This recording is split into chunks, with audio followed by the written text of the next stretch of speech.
এই ফলটার সাথে আমরা কম বেশি সকলেই পরিচিত। এই ফলটার নাম হলো তাল। বর্ষার মৌসুমে এই ফলটা দেখা যায়।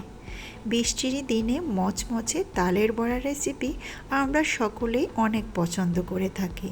বাইরে অজোরে বৃষ্টি, ঘরে মচমচে তালের বড়া কেমন লাগে বলেন তো? সুপ্রিয় দর্শক, আসসালামু আলাইকুম। Welcome to my channel happy cooking zone. চলে আসলাম আপনাদের সামনে খুবই মজাদার মচমচে তালের বড়ার রেসিপি নিয়ে। আশা করি আমার আজকের রেসিপিটি আপনাদের থেকে ভালো লাগবে। ভালো লেগে থাকলে পুরো ভিডিওটাই দেখবেন। এখানে তালের বড়া তৈরি করার জন্য আমি কিছু তাল নিয়ে নিলাম। এখন আমি তালগুলোর খোসাটা পেলে ভালোভাবে পরিষ্কার করে নেব এবং পানি না দিয়ে হাত দিয়ে এভাবে কষলিয়ে নিতে হবে। আর তালটা কিন্তু অবশ্যই ভালোভাবে পাকা থাকতে হবে। এরপরে আমি এক এক করে এভাবে একটা চালনিতে চেপে চেপে তালের পিউরিগুলো নিয়ে নেব। দেখেন এভাবে করে নিলে তালের পিউরিগুলো কতটা ঘন হবে এবং পানি না দিয়ে এভাবে তাল নিয়ে পিঠা তৈরি করবেন বা বড়া তৈরি করবেন, দেখবেন খেতে অনেক মজা লাগবে। আমি এভাবে করে চালনিতে চেপে চেপে সমস্ত তালের পিউরিগুলো নিয়ে নিচ্ছি।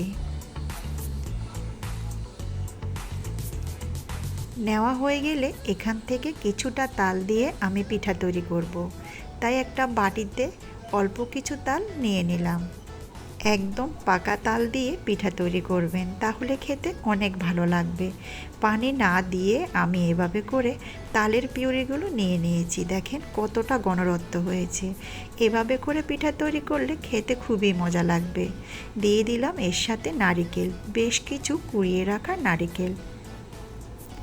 অ্যাড করব বড় চামচে 1 চামচ গুঁড়ো দুধ।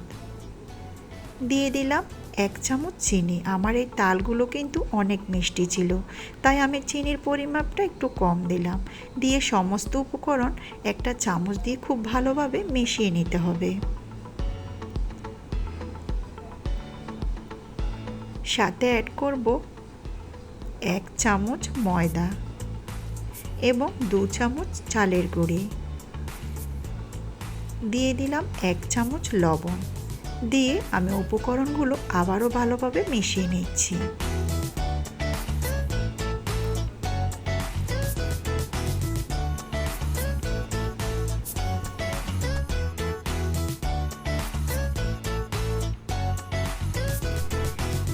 ভালোভাবে মেশানো হয়ে গেলে এর সাথে আমি অ্যাড করব 1/2 চামচ বেকিং পাউডার। তালের বড়াগুলো যেন ফুলকো হয় তার জন্য আমি বেকিং পাউডার দিলাম। দিয়ে আমি আবারও ভালোভাবে মিশিয়ে নিচ্ছি।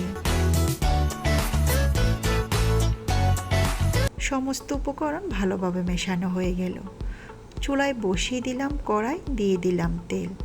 তালের বড়া ভাজতে হলে ডুবো তেলে ভাজতে হবে, তাই তেলটা একটু বেশি দিলাম। আর এইদিকে একটা চায়ের চামচ নিয়ে নিলাম।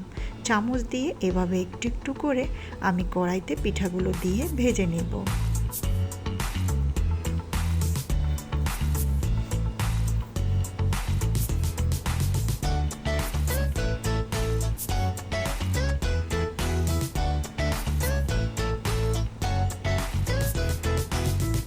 এভাবে করে তালের বড়া তৈরি করলে উপরটা একদম মচমচে হবে, ভিতরটা সফট হবে, খেতে দারুণ লাগবে।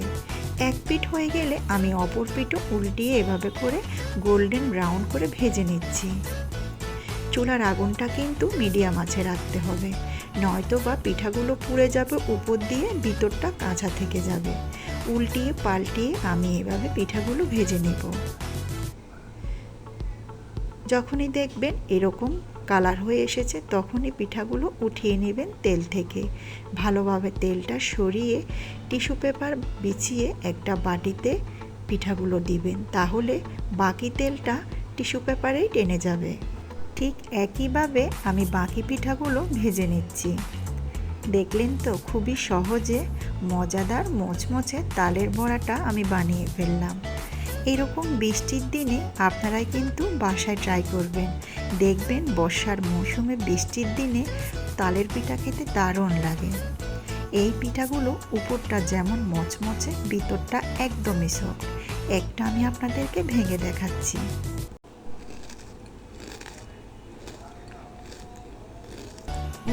দারুণ হয়েছে।